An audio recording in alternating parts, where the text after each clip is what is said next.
Welcome to Neurodivergent Faith, a podcast to help you navigate the beautiful and complicated intersection of neurodivergence and Christian faith and practice. My name's Josh Davis. I'm autistic, ADHD, a spiritual director, and an ordained pastor. And I'm delighted to have you join me as we explore the unique ways neurodivergent people experience God, worship, community, and scripture, along with special interests, sensory and attention differences, social and communication challenges, and much more. Hi, everyone. So today we have part 2 of my conversation with Alyssa Barringer.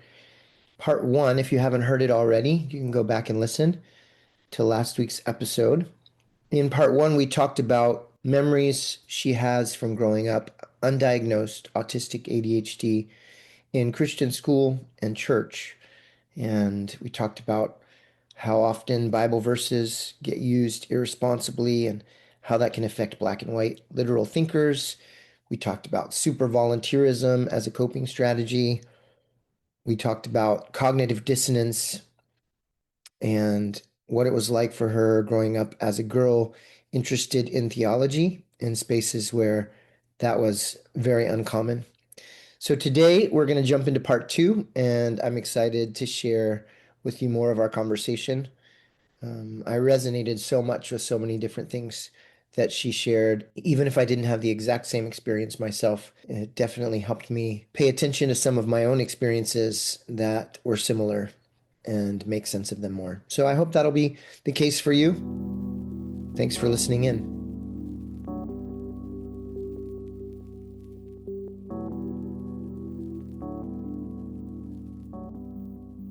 I'm curious then for you, what eventually led to your diagnosis and your understanding of the way your brain works? The well-worn story of the parent getting diagnosed after their kids or along with their kids. I got ambushed, surprise diagnosed on the same day as my son when he was 8.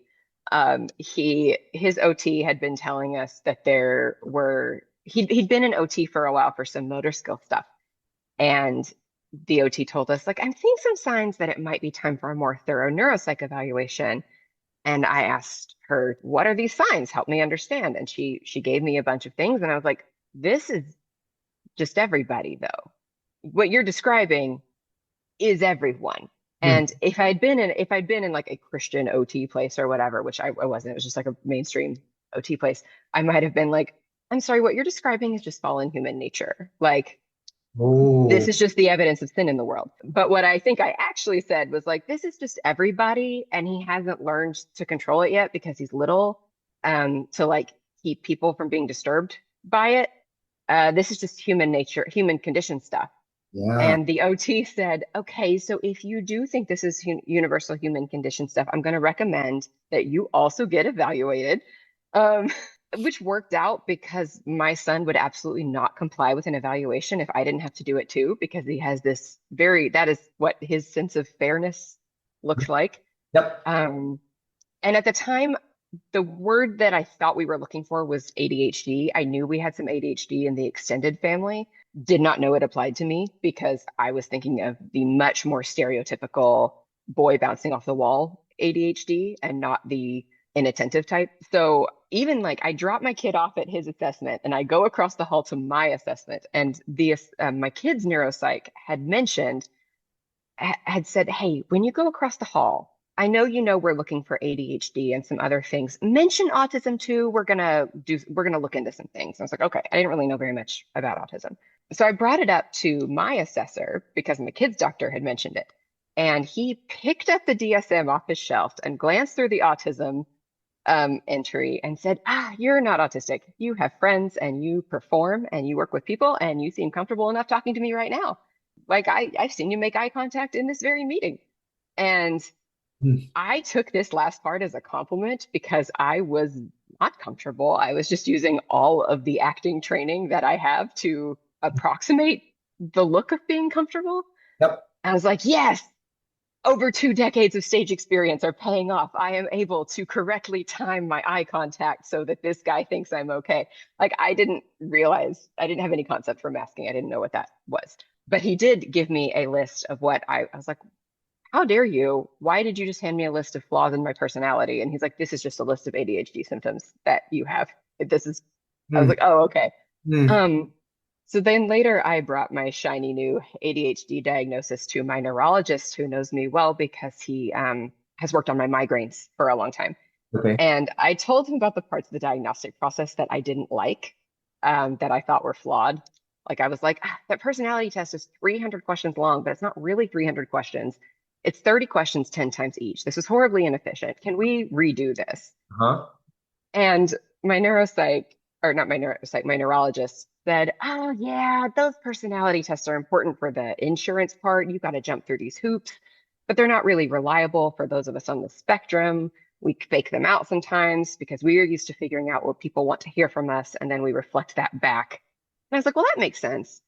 And a few minutes later, I was like, okay, so what do you mean those of us on the spectrum? Like, That's what are we talking about right. here? Like those of us on the spectrum. I was Uh-huh. like, who is us? And he's like, people on the autism spectrum, like me and also you. Like, I don't know. I still don't know if he didn't realize he was giving me new information, or I think was trying to just kind of feed it in so that it was less shocking later when I learned it. Um, and then later that same day, we met with my kid's neuropsych for his assessment results, and she opened it up with saying, now, you told me that there was no history of autism in the family, but Mom, I did meet you. So Hmm. I was like, well, yeah, but you only saw me for 30 minutes. She's like, well, it took 10. It's, I was like, oh, okay, apparently, Hmm. because I wasn't masking for her. I was so focused on my kid Yeah. that she was seeing me at my like prioritizing my kid and not really caring as much how someone else perceived me. Right. So she was seeing a less masked version of Alyssa than a normal like doctor who's just met me would probably encounter.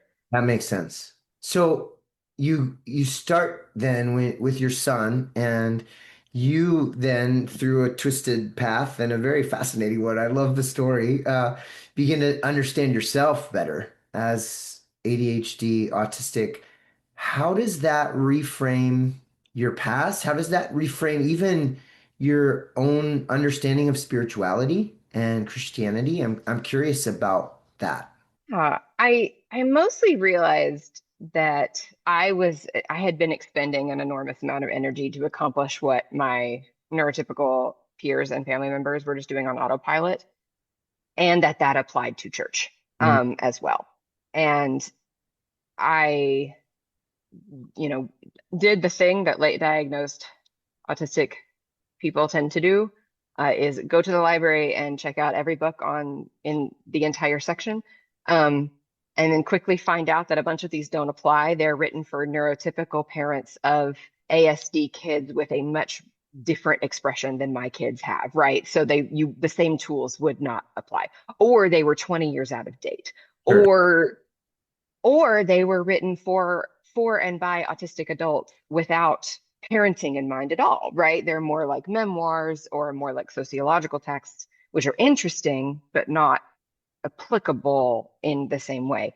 Yeah. And the only things I could find in any of those books about how autism and ADHD and Christianity would interact would either be an offhand, well, of course, autistic people are more prone to getting drawn into high control groups and cults. Mm, Or, of course, autistic people aren't religious at all. Or, of course, autistic people. And so it's like, well, not every religious community I've ever been in is a high control cult.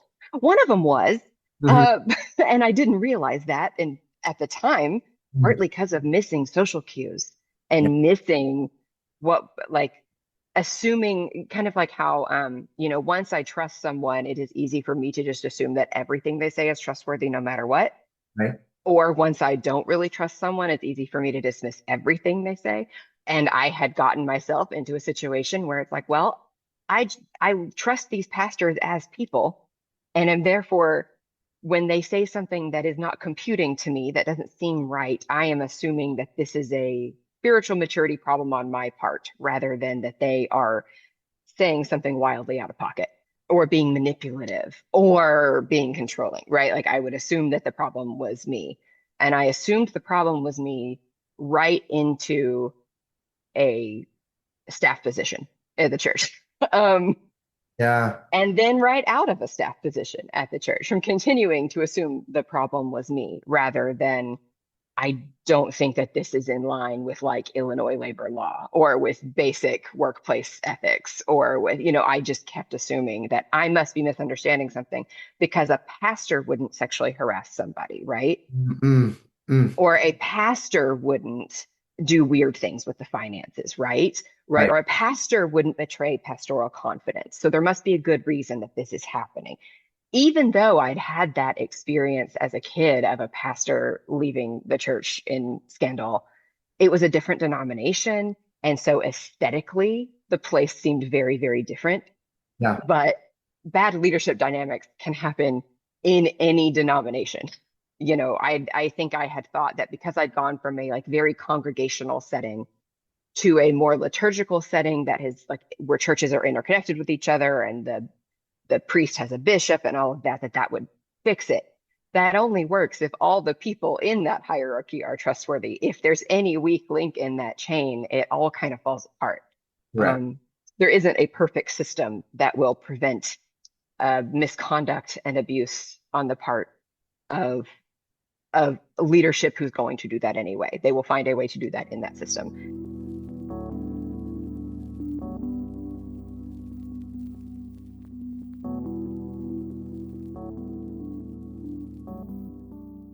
When I left that church, I we left because of my son's sensory stuff, but he wasn't diagnosed yet. Like we had no idea that he was neurodivergent. I wouldn't have had any language for that.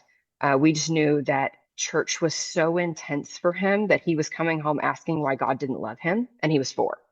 Oh, And huh. like his Sunday school teachers were actually really sweet and delightful, but he would then join the big church, for communion and worship at the end, and it would be loud.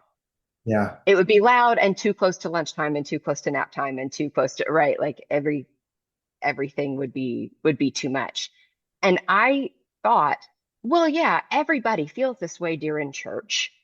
He just can't suppress it the way I have learned to as an adult. Right. What I did not realize was, oh no, other people are actually fine with this. And I'm just coming home with what I now consider like, oh, this is like a migraine aura from the intensity after church. But I didn't think of it as that. Some of my peers, and especially the leadership in the church, use spiritual warfare language a lot. And so, if anything was getting in the way of you being at the church as much as possible, then that was spiritual warfare against you? Yes. And Yes. so I forget who said it was like an old tweet, and I forget who tweeted it, but something about like, is this spiritual oppression or do you need some labs run?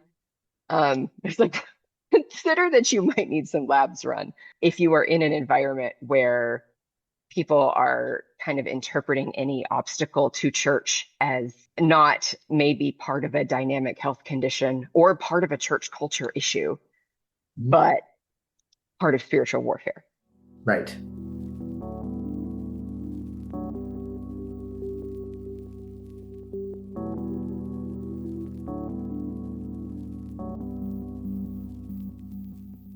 I want us to go back to something you said earlier too that's sticking with me, where a lot of churches, you were taught, oh, don't focus so much on head knowledge. This is about heart knowledge, but that actually teaches people to turn off their brains and be more susceptible to manipulative leadership, for example, or to inappropriate leadership. It's like, well, my brain says this is wrong, but my heart, I just need to focus on my heart. And then you add this idea of spiritual warfare and how that can be thrown on any situation kind of willy-nilly, I find. And I actually believe in the concept of spiritual warfare, but to have it put on somebody, oh, you feel worse when you left church than you did when you came in, it must be spiritual warfare.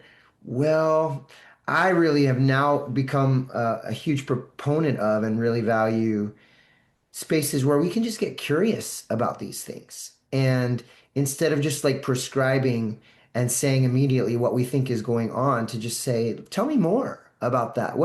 When do you start to feel uncomfortable? Oh, from the minute you walk, what is it that makes you feel uncomfortable when you walk into church? Oh, sounds like you have some sound sensitivities. It sounds like the social environment is really stressful, right? And then we can begin to actually understand what's going on rather than feel like we are a failure or at work, even worse, like participating in the enemy's schemes somehow because we've got an aura migraine when we leave church. Yeah.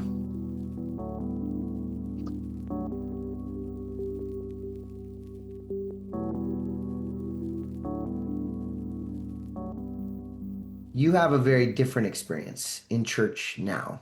Can you tell us a little bit about that? What's church like? Yeah. So a few years ago, we joined a church in the first few weeks of it being planted.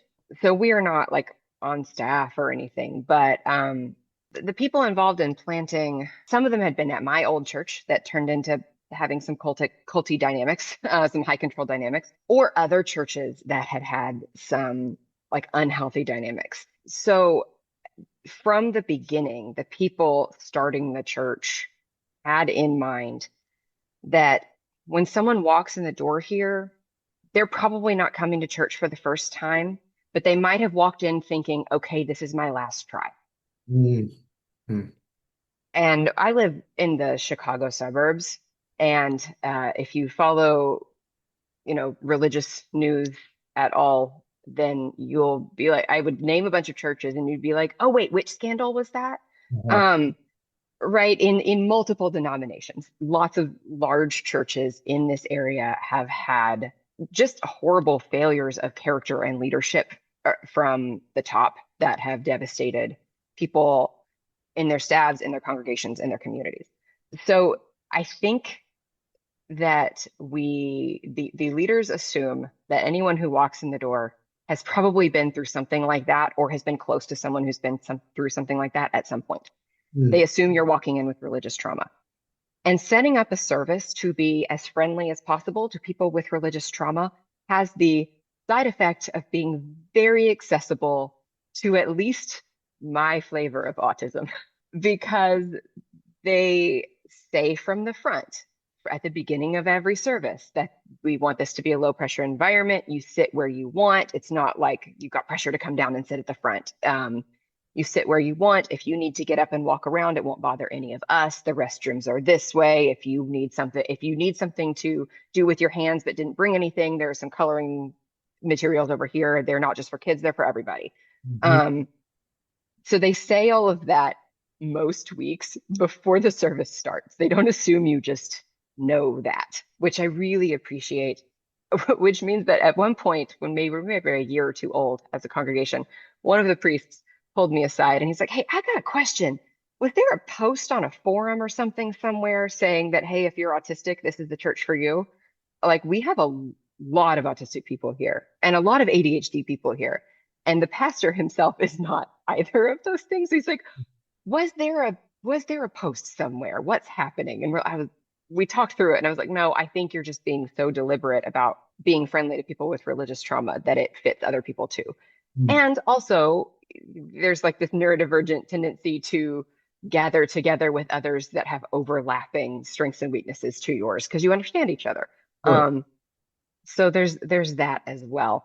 It also, I think, helped that in the founding group of families, there were like within those families, there was already someone with an autistic kid who's very different from my autistic kid, but Mhm. still someone was already thinking through how do I make children's church possible Yeah. when I don't know what kind of day my kid's going to have. Yeah. There were already people with disabilities that were dynamic, like days when they could walk easily and days when they had flare ups and couldn't walk easily. There Mhm. are already people with invisible disabilities. You can't necessarily look at someone and tell that they're having a hard time seeing today in a way that, like, they've had a flare up of symptoms, right? And I think because the likelihood of disability was assumed, Mm. it's not weird to have to ask for an adjustment because they're already making adjustments.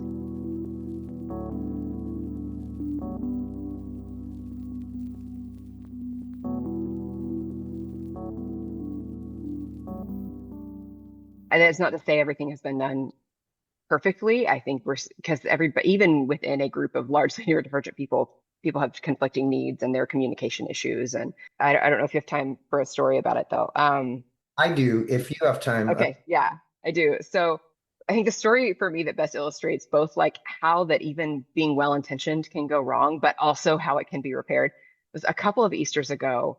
I don't think it was our first Easter together with this church. It was maybe the second or third, but it was the first one post my family's diagnosis. My daughter also got diagnosed shortly after my son. It's a whole family thing. Yep. Um, we had Holy Week, which is very, it's not just the Easter service because it's a liturgical church. We also have like Thursday, Friday, Saturday services leading up to Easter. And my family had already tried to say, like, okay, well, let's go to as many of these as we can because we were used to being in a church where it was really required that you go to all of them if you were serious about the Lord, right? If you're serious about the Lord and serious about the church, you will be at all of these services. But we had, little kids and we were trying to figure out the way to make it work.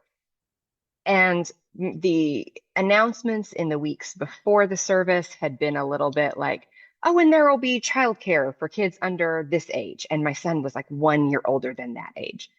And he freaked because he's like, what do you mean I have to sit through the boring part of the service? I'm supposed to be with the kids. What do you mean? But that was as simple as like asking the pastors, hey, does that extend a year older? Or and they said, oh, we probably just should have said for anyone who needs it, there's childcare. And so they just shifted that language, but not in time for my son to not hear, I'm not allowed to be with the kids and get stuck on that. So we already had that kind of activation going in. And then on the Easter Vigil service, there are usually in a liturgical church, there's often something called the Holy Noise. I don't know if you're familiar, but the Holy Noise is the part of the service where you've just told the story of God, like the history of God redeeming his people. And when you say hallelujah for the first time of the season, then people like have bells or shakers or musical instruments. And instead of just bells, the people running the service had bought all these little like plastic maracas with beans or something in them. And instead of only shaking them at the prescribed time, there were some toddlers who'd gotten a hold of those and would just kind of shake them at irregular intervals whenever for the rest of the service. And it glitched out my brain every time until I had to leave. And when I get sort of shutdown meltdowns, they manifest as migraines. And my migraines manifest often as a loss of speech. I then can't, it's not me deciding not to talk, it's that my voice isn't working or the words coming out of my mouth are not the ones that I was thinking in my head. And I was like, I'm supposed to be a reader for the service tomorrow for Easter morning. I'm supposed to be a reader. I'm supposed to like read this long gospel passage. And I don't think I can because there were maracas tonight. And I don't know if this migraine will be gone by tomorrow. And the last straw was that we usually have a potluck after church, but for a feast day like Easter, they will sometimes cater it to give people a break and have a celebration. And they had said, oh, we're having Indian food. And also there will be hot dogs for particularly like some of the kids who do not want to touch like something that has sauce on it. So my kids walked into Easter thinking this service is out of the ordinary, but there are going to be hot dogs after. And we got downstairs and there were no hot dogs. Now, there was a very good reason for this. And it was that the family who had been in charge of bringing the hot dogs had had like a family emergency. This is not a bait and switch. This was an accident that just happened, but it didn't get announced. It didn't get clearly communicated. It just happened. So by the end, I can't speak and my kids are melting down and my husband is trying to keep all of us together and safe and get some kind of calories in people. And it was all awful. And then Easter Monday, when pastors are exhausted, I know pastors are exhausted on Easter Monday. I used to work at a church. We got an email from one of the pastors saying, hey, we think that we have messed up. In fact, we know we messed up. Here are the 2 or 3 ways we think we messed up in ways that made this week harder than it needed to be for your family. What ways did we not notice that we can adjust for next time? I have chills up and down my body as you say that. Like, what a communication to say, Mhm. here's what we know that we did wrong or we messed up, and what did we miss? Tell us more. Wow. And so, even though this service, through no one trying to cause difficulty, it was just like sensory stuff for my family, and that my kids also are don't decouple information from messenger very well, just like me. And so, the space between unexpected change of plans is kind of the same as a lie.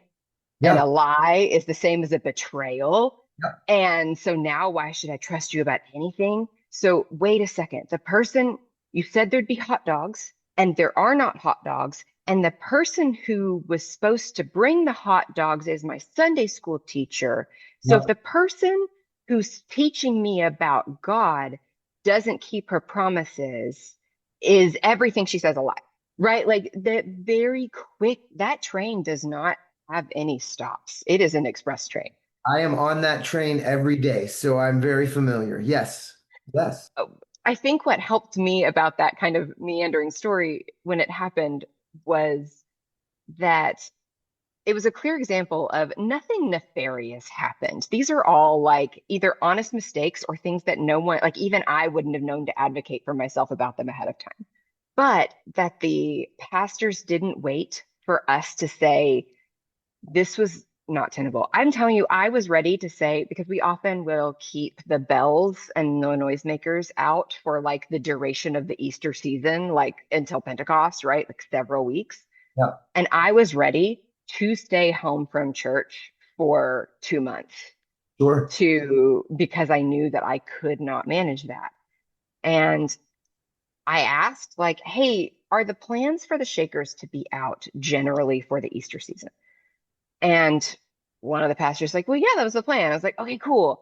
And it didn't occur to me to say that's a problem for me. What it said was, I'm going to step back from the readers team. I will see you in June. Yep. And they said, wait a second.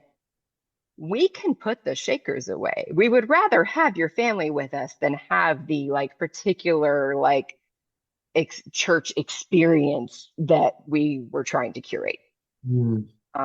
Whereas in, previous churches, if I had brought up a sensory thing, like even when I did bring up sensory issues around my son before we had language about autism and stuff, I mean, the answer was very like, well, thank you for your family and you really pushing through and sacrificing and dying to self to be here, right? Like if you brought up a sensory issue or an accessibility issue, it was like, well, this is a great opportunity to die to your own selfish desires Yeah. for the sake of the community and the family of the Lord.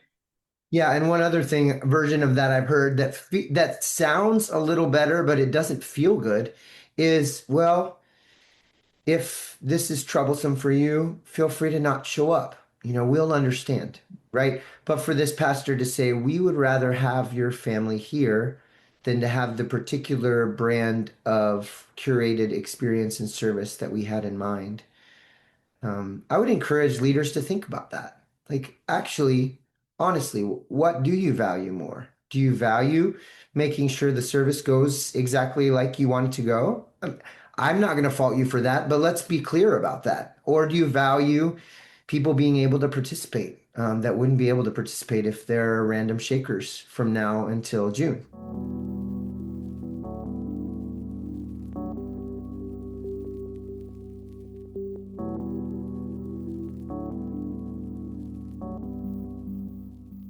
And that they did not wait for us to say we had a problem. They noticed stuff seems hard and reached out to us, not 3 weeks later, but within a couple of days. Yeah. And their posture was not, we didn't mean to. So actually you can't be mad. It was, we know these things went wrong. We can do better there next time. What do we not know yet that we should know? Yeah. And all that can be done without shame. There doesn't have to be shame on the leaders. There doesn't have to be shame on your family. It can all be handled in a way, as you're describing it, where shame isn't a part of the equation. And that is beautiful and speaks to me of the kingdom of God and what we've been invited into. Well, and they did say, you know what, if this is a problem for you, you are not the only neurodivergent person or the only person with a migraine disorder, neurodivergent or not, in this congregation. And it is likely that we just can notice it in you. So we may just not be noticing it in someone else. And so they, within a few weeks made some announcements saying, you'll notice that the shakers aren't out. That's because we didn't realize they were a migraine trigger for some people. If we're ever doing something that we don't realize is a migraine trigger for you, or making accessibility difficult for you in some other way, we'll make a change if we can. Or we'll talk to you and we'll find some adjustment. Like you could just let us know. We can't read your mind, but do let us know.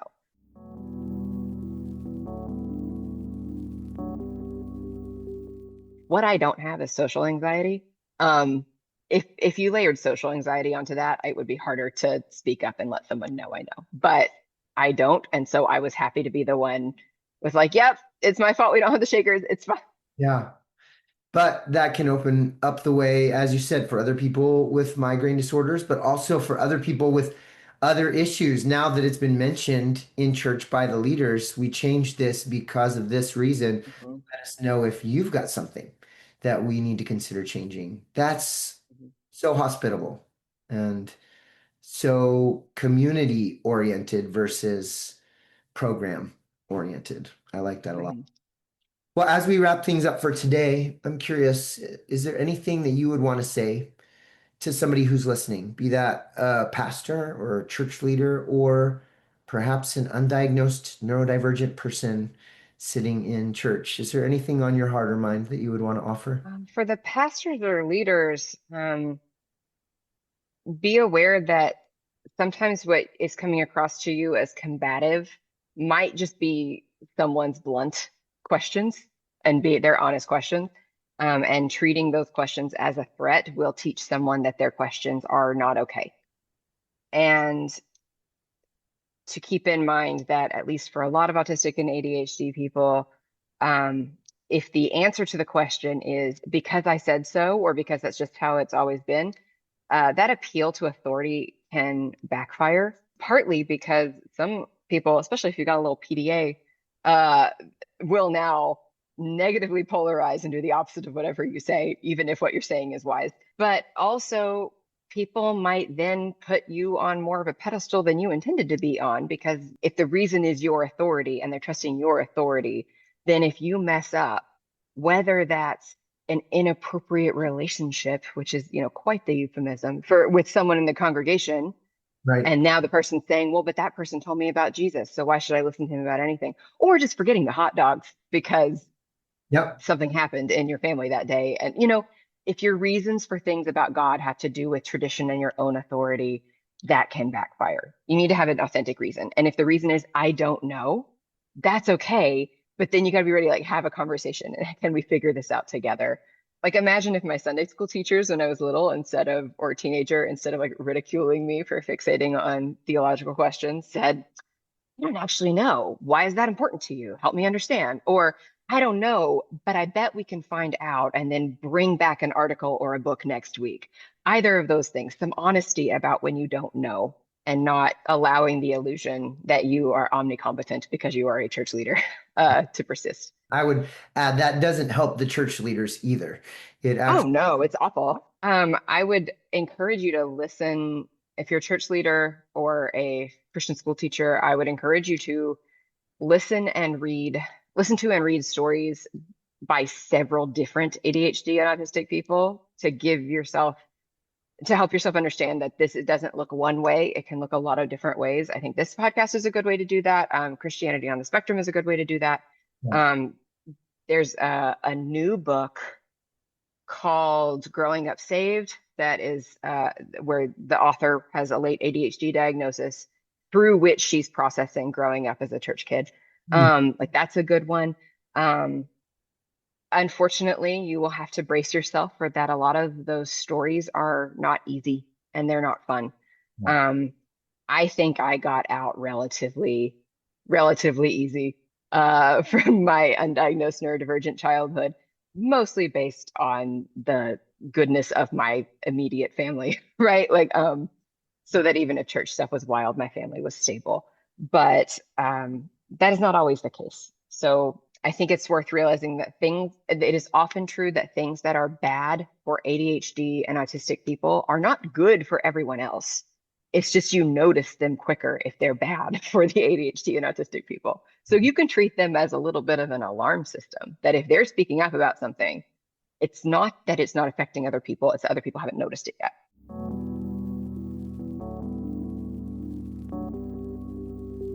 For if it's like the undiagnosed kid, Mm-hmm.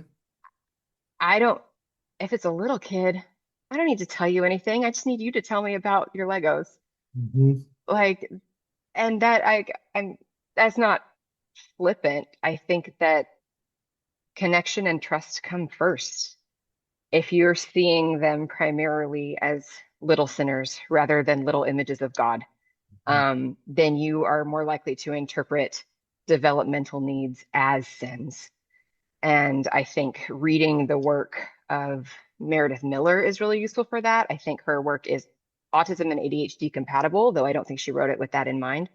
And the work of Marissa Burt and Kelsey Kramer McGinnis, um, who also were not writing with neurodivergence in mind, but their work on like Christian parenting culture is compatible and Yeah.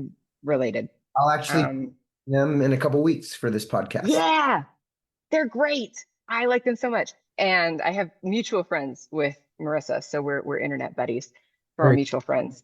But like I'm serious that if you just listen to the kid and let them info dump about their favorite things and see the joy in that, that is how I knew as a kid when a youth leader really cared about me Mhm. and then I was willing to listen to them more. That is how my kids know that their Sunday school teachers and teachers love them, is because they're willing to engage with enthusiasm with a lot of Star Wars. Yeah. Um, even though that wasn't part of the lesson, we're not totally derailing the lesson, but we are making space for this kid to share how this part of the story makes him think of this thing, because that's how he's connecting. Yeah. Um, for an older kid, like a teenager, I mean, obviously not universally applicable, but if you were like me, uh, maybe read something like Philip Carey's Good News for Anxious Christians. It's a good anti-scrupulosity book. I don't know that he's neurodivergent, but it's compatible. And consider poking around in different denominations, either by like visiting around or reading bits of their history and theology, because I think it's easy to fall into thinking that, especially if you've only ever grown up in one church, that your particular church is the entire Christian tradition. Like if all of Christianity were just like the churches I grew up in, I would have deconverted already. Mhm. I just would have. I needed to find a different branch of the tradition that was more compatible with how I process things and also just culturally. And for me, that was moving to a more liturgical church, but for someone else, it might be moving to a more a lower church or more Pentecostal or something else, right? Depending on what your particular set of needs are. Yeah. Speaking of processing things, I just really want to name that I'm grateful for the thoughtful way that you've processed your own story and that you've processed church leadership, scripture, integrated education, accommodations, connection, all of these things that have been threads through your sharing today. I really just deeply appreciate your thoughtful processing and your ability and intentionality to articulate it and share with us today. So thank you so much for this time. And I know a lot of people out there are going to be resonating. Well, thank you, Josh. And thank you for having this because this is a podcast that is easy for me to send to someone who either just got diagnosed or someone they loved just got diagnosed and they are not really sure. Wait a second, all the stuff I'm finding about neurodivergence seems to act like faith doesn't exist. Mhm. Um, Rather than that, no, if you're neurodivergent, it's not that that supersedes your identity in Christ. It is that you can't process anything except through the nervous system you were created with. So I think it's very helpful. Well, I'm so glad. That's part of why I do what I do. So thanks for being a part of it today. And I look forward to more connections with you. Thanks for listening to this episode of Neurodivergent Faith. If you like what you heard, consider subscribing, leaving a review, or sharing this with someone who might need to hear it too. And as you continue to wrestle with faith and identity, remember, your unique brain is a part of God's creative genius. Whether it's the way you process scripture, engage with prayer, or connect with others, you are a reflection of the vast creativity of our Creator. May you trust that God knows you, delights in you, and is working in you exactly as you are. And may you know that you are not walking this journey alone. See you next time.